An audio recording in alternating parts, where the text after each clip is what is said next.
Welcome back and thanks for staying with us. In this week's edition of the Business Review, SCOTIA Group Jamaica has announced that plans to divest its insurance business to Sagicor has been delayed. TVJ's LAIDLEY tells us more. SCOTIA Jamaica Life Insurance customers may have to wait a while longer to receive the enhanced benefits which Sagicor's management is expected to bring. That's because Sagicor is undergoing major organizational changes. But President of SCOTIA Jamaica Life Insurance, ADRIAN Stokes, says the company has not abandoned plans to divest its underwriting insurance business to Sagicor. I don't want to give a timeline because, as you can imagine, some of what is happening is outside of SCOTIA's control. And we're talking about multiple regulators, different jurisdictions. So it's not a straightforward transaction to put an end date to. Suffice to say, as we are pursuing the divestiture. In fact, Mr. Stokes says while the company waits to finalize the deal, its insurance arm continues to deliver solid results. In our insurance business, we continue to have great performance. Last year, we had a record year in terms of sales productivity, and we're up significantly this year.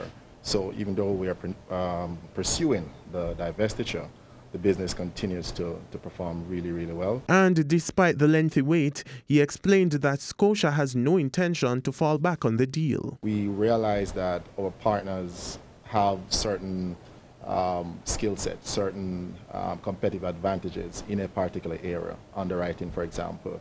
We are very, very good at distribution, at having complete conversations with our customers.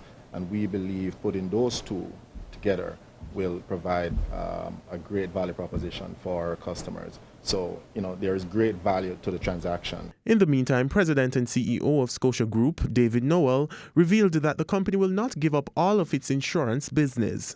When the transaction closes, we'll still be in the insurance business. We'll still be selling insurance, providing our customers with insurance advice and solutions. What is changing is that we're not going to be doing the underwriting or the administration, back office, things relating to insurance. So we're still going to be in the insurance business. We are aggressively trying to grow that business and grow our expertise in that business. And I just want to congratulate Adrian and his team for continuing to grow the business, despite the fact that they're working on this important transaction. SCOTIA Group reported lower profit for the first half of its financial year.